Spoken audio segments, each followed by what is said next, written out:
शिवपाणन चळवळीचे मुंबई अधिवेशनावेळी आंदोलन.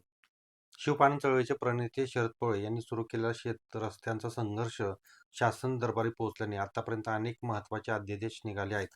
मात्र त्या कामाला गती मिळत नसून आणखी काही कमतरता, त्रुटी आणि सुधारणा असल्याचे प्रत्यक्ष शेतकऱ्यांच्या लक्षात आल्याने त्यांनी चळवळीकडे त्या मागण्या आणल्या आहेत.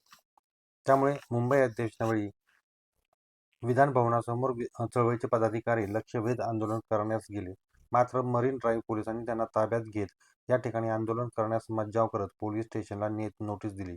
आझाद मैदानावर सुरू दुसऱ्या दिवशी आंदोलन चालू असताना महसूल मंत्र्यांची बैठकीची वेळ ठरली. त्या बैठकीसाठी चळवळीचे प्रणेते शरद पवार, प्रसिद्धी प्रमुख तथा पत्रकार रवींद्र खोडे व उपाध्यक्ष नाथाभाऊ शिंदे या तिघांचे शिष्टमंडळ महसूल मंत्र्यांना भेटले. मात्र यावेळी काही मागण्या मान्य केल्या तर काही मागण्या मान्य न केल्याने चळवळीचे पदाधिकारी नाराज आहेत. नेमक्या काय मागण्या आहेत चळवळीच्या, याचाच मुंबई मंत्रालयातून प्रत्यक्ष आढावा घेतलाय. संपादक रवींद्र खोडे यांनी पाहूयात.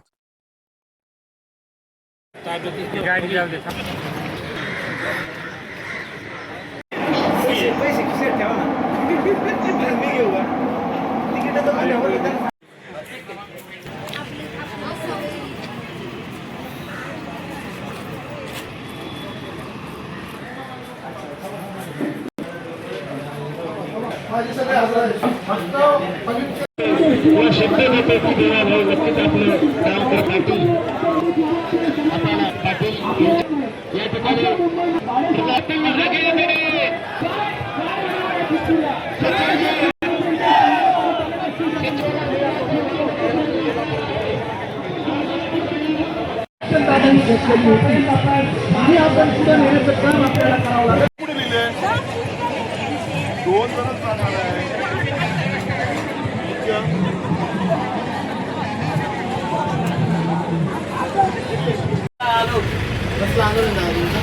शिवपाणन शेत रस्ते शिवपाणन शेत रस्ते जे शेतकऱ्यांचे रस्ते ना त्या रस्ते संदर्भात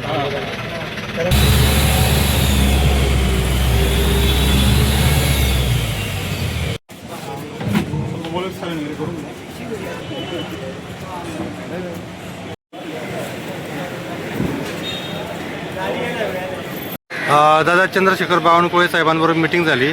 आझाद मैदानावर आंदोलन केलं. कसं आहे पुढं दिशा काय आंदोलनाची? सगळ्यात महत्त्वाचं 77 वर्षानंतर ब्रिटिशकालीन शिवरस्त्यांचे जे गावोगावी जे प्रश्न आहेत रस्त्यांचा, त्या रस्त्यांच्या हद्द निश्चित व्हाव्या आणि प्रत्येक शेतकऱ्याला दर्जा रस्ता मिळावा म्हणून आम्ही आज या ठिकाणी अधिवेशनामध्ये आम्ही विधान भवनला एक आंदोलन पुकारलं होतं. परंतु आम्हाला पोलिसांनी त्या ठिकाणी मज्जाव केला. त्यानंतर आम्ही आझाद मैदानाला तातडीने आमचं आंदोलन चालू केलं. त्यानंतर आम्हाला पोलीस खात्याच्या माध्यमातून या ठिकाणी बावनकुळे साहेबांच्या माध्यमातून या ठिकाणी मिटिंग झाली. त्यामध्ये आमच्या 50% मागण्या मान्य झालेल्या आहेत. परंतु आमचे शेतकरी आज समाधानी नाही. जोपर्यंत अनेक शेतकऱ्यांच्या ज्या महसूलमध्ये ज्या प्रलंबित रस्ता केसेस आहेत त्या 90 दिवसाच्या आतमध्ये अर्ज केल्यानंतर मिळायला पाहिजे, त्या मिळत नाही. त्याचबरोबर न्यायालयामध्ये अनेक प्रलंबित प्रकरणं आहेत ती महसूलकरी वर्ग व्हावीत. त्याचबरोबर प्रत्येक गावोगावचे जेवढे बी शेतरस्ते आहेत त्याचं सीमांकन व्हावं, त्याला दगडी नंबरी लावा, अशा प्रकारच्या आमच्या मागण्या आहेत. ब्रिटिश काळानंतर 77 वर्षानंतर आजही हा प्रश्न प्रलंबित आहे आणि नामदार मोहनदास यांनी या ठिकाणी आमदारांच्या मार्फत हा हे काम होणार आहे असं आम्हाला सांगितलं. परंतु शासनाने ज्याप्रमाणे एका बाजूला शहराकडे ज्या पद्धतीने विकास होतो त्या पद्धतीने ग्रामीण भागाचाही विकास व्हायला हवा.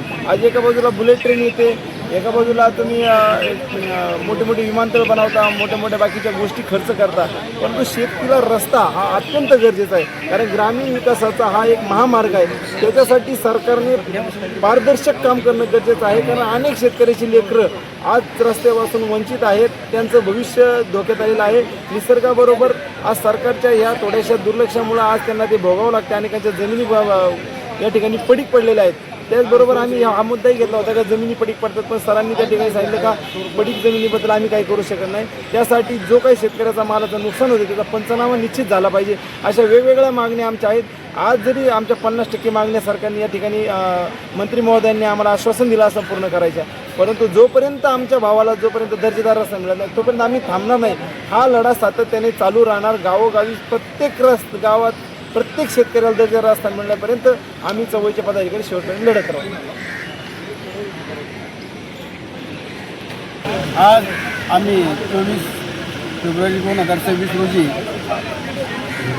आझाद मैदान मुंबई या ठिकाणी शेत रस्ता व शेत शिवपाणंद चळवळीच्या वतीनं माननीय अध्यक्ष शरदराव पवळे, उपाध्यक्ष मी नाथाभाऊ शिंदे पाटील आणि आमचे रवींद्र पुढेसाहेब शिवपाणंद चॅनल, त्याचप्रमाणे शरदभाई पठाण आणि पैठणची सर्व काही मंडळीचे शांतारामजी पानवल सर आणि हे चांदवडचे नाशिकचे कुंभारे साहेब, हे सर्वजण या ठिकाणी जवळजवळ आम्ही 150 लोक या ठिकाणी आंदोलनासाठी आलो. आता ह्या काय झाले की महाराष्ट्र सरकारने मुख्यमंत्री बळीराजा शेतपाणंद शिवरस्ता योजना ही नागपूर अधिवेशनामध्ये 14 डिसेंबर 2025 रोजी मंजूर केली आणि अस्तित्वात आणली.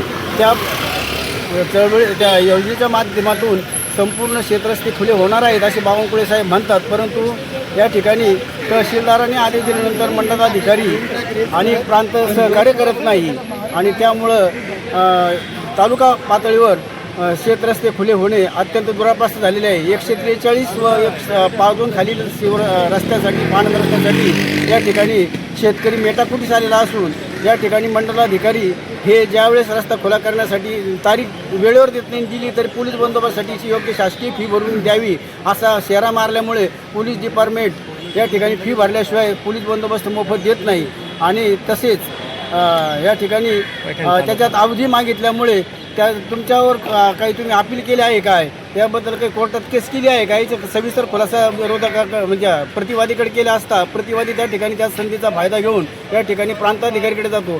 3 वर्ष तहसीलकडे निकाल लागण्यासाठी वेळ लागतो, परंतु 15 ते 20 मिनिटातच फक्त प्रांतसाहेब कोणता विचार न करता स्टे ऑर्डर देतात आणि रस्ता खुला करण्यासाठी त्या ठिकाणी मनाई केली जाते आणि प्रांत आणि अधिकारी, तलाठी अधिकारी या ठिकाणी कोणतीही कारवाई करत नाही. हताश होऊन निराशेनं या ठिकाणी तो शेतकरी मागं फिरतो, रडतो, अशी जी अवस्था राज्यामध्ये झालेली आहे, या गोष्टीचा मी निषेध करतो.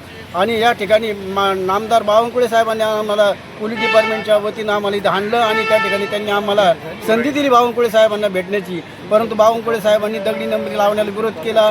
त्या ठिकाणी परत झाडे लावणे वगैरे सगळे हे आमदारांच्या खाली नियंत्रणाखाली हे कामं होतील, आम्ही कटिबद्ध आहोत असे सांगतायत, परंतु मंडलाधिकारी आणि प्रांत या परिस्थितीचा ते आमूलाग्र बदल त्यांनी केला पाहिजे आणि महाराष्ट्र राज्य बळीराजा शेत योजना आहे त्यामध्ये कारवाई यंत्रणामध्ये महसूल हा यंत्रणा हा शब्द ग्राह्य केलेला नाही, तो त्यांनी ग्राह्य करण्यात यावा अशी आमची मागणी आहे. त्याचप्रमाणे त्या ठिकाणी 143 आणि 52साठी मोफत पोलीस बंदोबस्त मिळावा, मोजणीसाठी सुद्धा भूमी अभिलेखमार्फत त्या ठिकाणी कोणती फी आकारली जाऊ नये आणि ते रस्ता आणि शिकेला रस्ता, प्रत्येक शिकेला रस्ता मिळाला पाहिजे, हे गोष्टी अत्यंत आवश्यक आहे.